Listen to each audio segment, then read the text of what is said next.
YouTube channel आप सभी लोगों का स्वागत करता है। तो भैया उत्तर प्रदेश में जिस भर्ती का इंतजार पिछले 3 से 4 महीनों से किया जा रहा था वो भर्ती थी उत्तर प्रदेश में टीजीटी और पीजीटी की भर्ती। तो उत्तर प्रदेश में टीजीटी पीजीटी इन दोनों भर्तियों के लिए विज्ञापन आ चुका है। टीजीटी भर्ती के लिए हम लोगों ने पहले से ही वीडियो बनाया है और ये जो आपका वीडियो लेक्चर है ये मुख्यतः पीजीटी भर्ती के लिए बनाया जा रहा है। टीजीटी भर्ती में लगभग आपका 3,500 सीटें हैं और पीजीटी की भर्ती में जिसको हम लोग प्रवक्ता का पद भी कहते हैं, इंटरमीडिएट कॉलेज में जो प्रवक्ता के पद होते हैं उसमें पीजीटी की भर्ती आती है। तो उसके लिए कुल कितनी सीटें हैं, कब से फॉर्म भरा जाएगा, इन सारी चीज़ों को जानने और समझने के लिए हम लोग चलिए चर्चा करते हैं। तो जैसा कि आप सभी लोगों को पता है ये विज्ञापन में साफ साफ से लिखा है कि आपका 9 जून यानी 9 तारीख से, इसी महीने की 9 तारीख से आपका फॉर्म भरना स्टार्ट हो जाएगा। ठीक है, आवेदन शुल्क आप जमा कर सकते हैं, अपना रुपया भी आप 9 तारीख तक जमा कर सकते हैं और फॉर्म भरने की जो आखिरी तारीख है वो 3 जुलाई है। 3 जुलाई को आप अपना पंजीकरण कर सकते हैं, आखिरी तारीख है। जो पैसे जमा करने की आखिरी तारीख है वो 6 जुलाई है और फॉर्म सबमिट करने की जो आखिरी तारीख है वो 9 जुलाई है।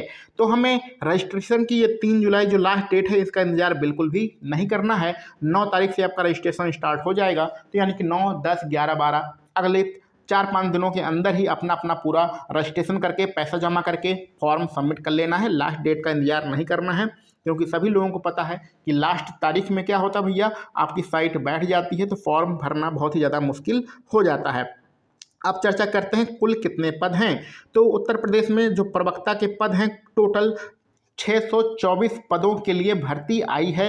इसमें बालक और बालिका 2 वर्ग होते हैं। तो बालक में कितने सीटें हैं, बालिका वर्ग में कितनी सीटें हैं, इस पर अभी हम लोग चर्चा करते हैं। टोटल आपके पास मात्र 624 आपके पास पद हैं, जबकि टीजीटी में आपके 3,500 सीटें खाली थीं, उसके लिए आपका जो है वीडियो बनाई जा चुकी है।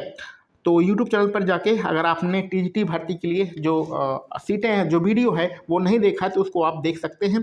यहाँ पर अभ्यर्थियों को फॉर्म भरने के लिए महत्वपूर्ण निर्देश दिए गए हैं। तो फॉर्म भरना सभी लोगों को आता है। बहुत सारे लोग क्या करते हैं अपने मोबाइल से ही फॉर्म भर लेते हैं और बहुत सारे लोग क्या करते हैं भैया कि साइबर कैफ़े में जाके फॉर्म भरते हैं। तो जो लोग मोबाइल से फॉर्म भरते हैं उन्हें भी सब कुछ आता है, जो साइबर कैफ़े में फॉर्म भरते हैं उन्हें भी सब कुछ आता है। ज़्यादा डिटेल में यहाँ पर बताने की कोई आवश्यकता नहीं है। सबसे पहले फॉर्म भरने के लिए आपको कैंडिडेट का रजिस्ट्रेशन कराना पड़ेगा। उसके तुरंत बाद आप फीस जमा कर सकते हैं, फिर आपको फॉर्म सबमिट कर सकते हैं। याद रखिएगा जो आपका रजिस्ट्रेशन की आखिरी तारीख है वो 3 जुलाई है। इस आखिरी तारीख का आप इंतज़ार मत करिएगा, आप अभी से अपना अगले 3, 4, 5 दिनों के अंदर सारा फॉर्म भर लीजिएगा। तो ये प्रथम चरण है। रजिस्ट्रेशन कैसे होगा, सब कुछ कैसे होगा ये सबको पता है। आप अपने मोबाइल से ही अपना फॉर्म भर सकते हैं, कोई यहाँ पर दिक्कत की बात नहीं होगी। चलिए चलते हैं अपने कुल फॉर्म भरने में सबसे इम्पॉर्टेंट है भैया खर्चा हमारा कितना आएगा, कितने रुपए का खर्चा होने वाला है। तो जनरल कैटेगरी में 750 रुपये का खर्चा है। EWS कैटेगरी से आप बिलोंग करते हैं तो आपके पास मात्र 650 रुपये का खर्चा है। OBC कैटेगरी में आपका 7,500 का खर्चा है और SC कैटेगरी में 4,500 खर्चा है। सॉरी, ये 1000 मेरे मुंह से निकल गया, ऐसी नहीं है, ये 100 है। 750 रुपये खर्चा है और 450 रुपये खर्चा है, ठीक है भैया। और 250 रुपये खर्चा है अनुसूचित जनजाति में। ये 1000 देखकर आप लोग कंफ्यूज मत होइएगा, ये जल्दबाजी में मुंह से निकल गया। तो ये सारी चीज़ें आप अपना खर्चा देख सकते हैं कि जनरल कैटेगरी में EWS, OBC, SC और ST कैटेगरी में कुल कितना रुपये खर्च होने वाला है फॉर्म भरते समय। इस चीज़ को आप डिटेल में यहाँ पर देख सकते हैं।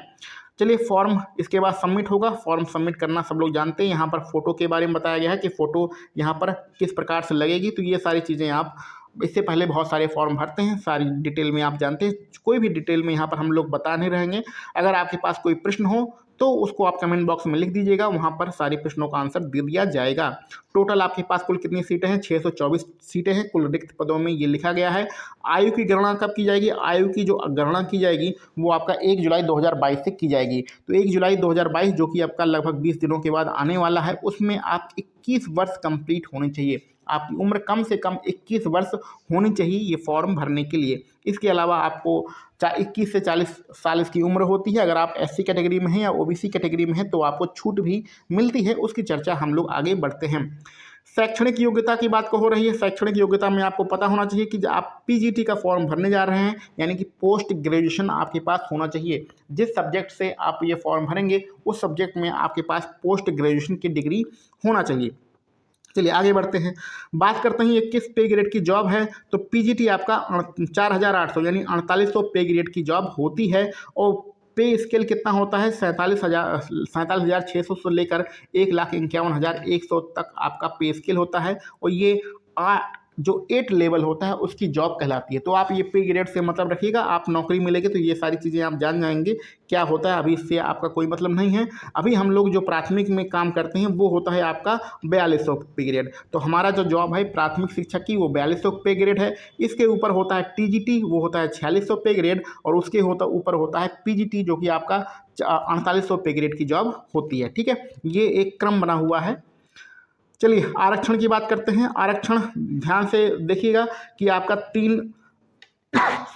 फॉर्म भरने की आखिरी जो तारीख है वो 7 जुलाई है। तो जो भी आपके पास प्रमाण पत्र हैं, आपके पास जाति है, निवास है, ये सारे प्रमाण पत्र आप 7 जुलाई से पहले ही बनवा लीजिएगा। अगर नहीं है तो बनवा लीजिए, अगर हैं तो कोई बात नहीं है। तो सारे आपके प्रमाण पत्र, जाति, निवास ये 7 जुलाई के पहले के ही होने चाहिए। बहुत बार नौकरी इन्हीं कागज़ों के आधार पर नहीं मिलती है, तो ऐसी गलती मत करिएगा, सारे प्रमाण पत्र अपने बनवा लीजिएगा।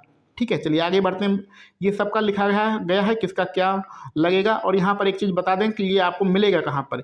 ये जो आपका पीडीएफ है ये आपको टेलीग्राम चैनल पर दे दिया जाएगा। टेलीग्राम चैनल का लिंक डिस्क्रिप्शन बॉक्स में दिया गया है, वहाँ से आप जाइएगा और टेलीग्राम चैनल पर जाके इसको डाउनलोड कर लीजिएगा और सारी चीज़ें डिटेल में पढ़ लीजिएगा। परीक्षा केंद्र पता है, आप जो परीक्षा केंद्र चूज़ करेंगे वहीं पर आपको भेजा जाएगा। भर्ती प्रक्रिया के बारे में चलिए यहाँ पर हम लोग बता देते हैं। यहाँ पर आपको कुछ आरक्षण भी दिया जा रहा है और साक्षात्कार यानी कि इंटरव्यू होगा, तो इसके बारे में हम लोग डिटेल में एक अलग से वीडियो बनाएंगे कि इसका जो है कैसे भर्ती प्रक्रिया होगी, क्योंकि अगर इसमें बताएंगे तो वीडियो आपकी बहुत ज़्यादा लंबी हो जाएगी। इसके बारे में एक अलग से हम लोग डिटेल में वीडियो बनाएंगे। कुल मिला के आपका 500 नंबरों की परीक्षा होने वाली है, इस चीज़ का विशेष रूप से ध्यान दीजिएगा। 500 नंबरों में 425 नंबर आपके रिटन एग्ज़ाम के होंगे, जो आप परीक्षा देंगे उसके होंगे। जो साक्षात्कार का है वो आपका 50 नंबर जोड़ा गया है।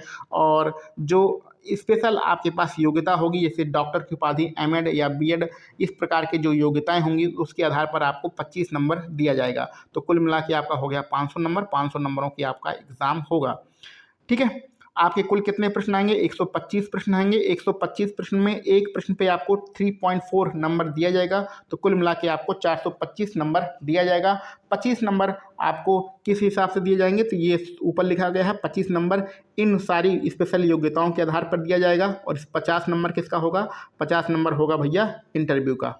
ठीक है, तो कुल मिला के 500 नंबरों की फ़ाइट आपको करनी है। 500 नंबरों के मेरिट में आपको सेलेक्ट होके आना है। इसकी हम लोग डिटेल में वीडियो बनाएंगे, किस आधार पे कैसे नंबर मिलेगा। चलिए हम लोग सीटें देख लेते हैं, किस विषय में कितनी सीटें हैं। ये सारे महत्वपूर्ण निर्देश हैं। अच्छा हाँ, इस चीज़ को यहाँ पर एक बहुत ही इम्पोर्टेंट यहाँ पर खबर लिखी गई है, इस चीज़ को बहुत आराम से पढ़िएगा कि यहाँ पर आपको, अगर आप अनुसूचित जाति, जनजाति, अन्य पिछड़ा वर्ग या ईडब्ल्यूएस कैटेगरी से बिलोंग करते हैं तो आपको जाति प्रमाण पत्र बनवाना है और निवास प्रमाण पत्र बनवाना है। ठीक है, ये सारी चीज़ें आपकी 7 जुलाई के पहले की होनी चाहिए, ऐसी गलती कभी मत करिएगा। तो 7 जुलाई के पहले का बन गया। ठीक है, अब यहाँ पर ये वाली चीज़ बहुत ही इंपॉर्टेंट लिखी गई है कि बहुत सारी महिला अभ्यर्थी होती हैं जिनकी शादी हो जाती है। शादी होने के बाद वो अपने पति के घर जाती हैं, तो वहाँ पर जो अपना निवास बनवाती हैं अथवा अपना जाति प्रमाण पत्र बनवाती हैं, तो वो पति के तरफ से ही बनवाती हैं। उसमें जो सर्टिफिकेट में नाम लिखा होता है वो पति का लिखा होता है, जबकि ऐसा नहीं है। आपको सिर्फ पिता पक्ष का ही अपना जाति अथवा निवास प्रमाण पत्र बनवाना है। जाति प्रमाण पत्र आपका पिता पक्ष का ही होना चाहिए। इस चीज़ को विशेष रूप से ध्यान दीजिएगा। इससे पहले जो आपका महिला स्वास्थ्य कार्यकर्ता अथवा एएनएम की जो भर्ती है, बहुत सारी महिला अभ्यर्थी उसमें परेशान हैं, क्योंकि उन्होंने ये वाला प्रमाण पत्र जो साफ साफ लिखा गया है जाति और निवास, ये पति पक्ष का बनवाया है, जबकि फादर यानी पिता पक्ष का ये प्रमाण पत्र होना चाहिए। तो जो भी माताएं बहनें हैं जिनकी शादी हो चुकी है वो अपने अपने घर फ़ोन कर दें और 7 जुलाई से पहले अपना जाति और निवास बनवा लें। नहीं तो अगर आप परीक्षा क्वालिफाई कर भी जाती हैं तो भी इस सर्टिफिकेट के आधार पर आपको नौकरी से वंचित किया जा सकता है। ठीक है, बहुत ही इंपॉर्टेंट इन्फॉर्मेशन थी। आगे बढ़ते हैं हम लोग। ये छोटी छोटी चीज़ें नहीं पढ़ेंगे, आप लोग नोटिफिकेशन डाउनलोड कर लीजिएगा और वहाँ से सारी चीज़ें बहुत ही एक एक अक्षर डिटेल में पढ़िएगा। ये आपको अनुसूचित जाति और जनजाति के लिए प्रमाण पत्र है, इसको डाउनलोड करके बनवा लीजिएगा। अगर आप ओबीसी के हैं तो ये आपका प्रमाण पत्र है, इसको आप डाउनलोड करके बनवा लीजिएगा। विकलांग है तो ये आपका सर्टिफिकेट है, इसको भी डाउनलोड कर लीजिएगा। चलिए आगे बढ़ते हैं। कुल किस विषय में कितनी सीटें हैं? अब प्रवक्ता बालक वर्ग की विशेषता ये होती है कि इस बालक वर्ग में बालक और बालिका यानी गर्ल्स और बॉयज़ दोनों फॉर्म भर सकते हैं। सीटें बहुत कम हैं, ज़्यादा सीटें नहीं हैं। आपको पता है नागरिक शास्त्र में कुल कितनी सीटें हैं? 30 सीटें हैं। रसायन विज्ञान में कुल 39 सीटें हैं। भौतिक विज्ञान में कुल 38 सीटें हैं और जीव विज्ञान में कुल 47 सीटें हैं। जीव विज्ञान में 47 हैं और भूगोल में कुछ ज़्यादा हैं, 51 हैं। तो इस प्रकार से आप इंग्लिश में देखिए तो आपका 62 है। ये सारी सीटें किस विषय में कितनी सीटें हैं आप डिटेल में देख लीजिएगा। ठीक है, तो इसका नोटिफिकेशन डाउनलोड करके डिटेल में आप यहाँ पर देख लीजिएगा। तो इस प्रकार से अगर हम यहाँ पर देखें तो बालक वर्ग में 549 यानी कि लगभग 550 सीटें हैं। बालिका वर्ग में आते हैं तो बालिका वर्ग की विशेषता ये होती है कि इसमें सिर्फ बालिका यानी गर्ल्स ही फॉर्म भर सकती हैं। बालक वर्ग में बालक यानी गर्ल्स और बॉयज़ दोनों फॉर्म भर सकते हैं। ठीक है, तो बालिका वर्ग में सीटों की संख्या बहुत ही कम है। नागरिक शास्त्र में सिर्फ 5 सीटें हैं। अगर भौतिक विज्ञान में मात्र 2 सीटें हैं तो इतनी कम सीटें हैं, इसके लिए क्या किया जा सकता है? यहाँ पर इंग्लिश में सबसे ज़्यादा 14 सीटें दिखा रहा है और ये 12 सीटें किस में दिखा रहा है भैया? तो 12 सीटें आपका संस्कृत में दिखा रहा है। अच्छा, यहाँ पर एक और चीज़ आपको बताना चाहेंगे कि यदि आप टीजीटी की तैयारी कर रहे हैं और साथ साथ पीजीटी की तैयारी कर रहे हैं सॉरी, तो इसके लिए प्रैक्टिस सेट इस यूट्यूब चैनल पर स्टार्ट किया जा चुका है। आप प्रैक्टिस सेट को लगातार देखते रहिए। आपके टीजीटी और पीजीटी दोनों परीक्षाओं के लिए ये समान रूप से उपयोगी हैं और दोनों परीक्षाओं में ये आपको बहुत ज़्यादा मदद करने वाले हैं। ये आपका क्या है? शैक्षणिक योग्यता है, अर्हता है। तो इसको हम लोग एक एक विषय का डिटेल में चर्चा नहीं करेंगे, नहीं तो वीडियो बहुत ज़्यादा लंबी हो जाएगी। आप जिस विषय से संबंधित हैं उस विषय को डिटेल में आप पढ़ लीजिएगा नोटिफिकेशन डाउनलोड करके। ठीक है भैया, नोटिफिकेशन कहाँ मिलेगा? उसका डिस्क्रिप्शन बॉक्स में जाइएगा, वहाँ टेलीग्राम चैनल का लिंक दिया गया है। वहाँ से टेलीग्राम चैनल पे आप लोग जाएंगे तो वहाँ पर ये आपको नोटिफिकेशन दिया गया है। इसको बढ़िया से डाउनलोड करके पढ़ लीजिएगा, एक एक विषय में क्या क्या योग्यता है। तो उम्मीद है ये सारी चीज़ें आपको क्लियर हो गई होंगी। और इसके अलावा अगर आपके पास कोई डाउट हो, कोई ऐसा प्रश्न हो जो आप पूछना चाहते हैं या कोई चीज़ ऐसी है जो आपको समझ में नहीं आई है, तो उन सारी चीज़ों को आप कमेंट बॉक्स में लिख दीजिएगा। सारे प्रश्नों का आंसर दिया जाएगा और अगर ज़रूरी समझा जाएगा तो उसके ऊपर एक वीडियो भी बना दी जाएगी। तो आपकी मेरिट कैसे बनेगी, किस विषय में क्या योग्यता होनी चाहिए, इसके लिए अगर आप लोग कहेंगे तो एक अलग से वीडियो बना दी जाएगी। अभी आपका फॉर्म आ चुका है, जाके उसको डाउनलोड करिए। नोटिफिकेशन को डाउनलोड करके और आराम से पढ़िए। 9 तारीख का इंतजार करिए और 9-10 तारीख में अपना फॉर्म भर दीजिएगा। तो उम्मीद है सारी चीज़ें क्लियर हो गई होंगी। चलिए मिलते हैं हम लोग अपने अगले किसी वीडियो लेक्चर में। आप सभी लोगों को वीडियो देखने के लिए बहुत बहुत धन्यवाद।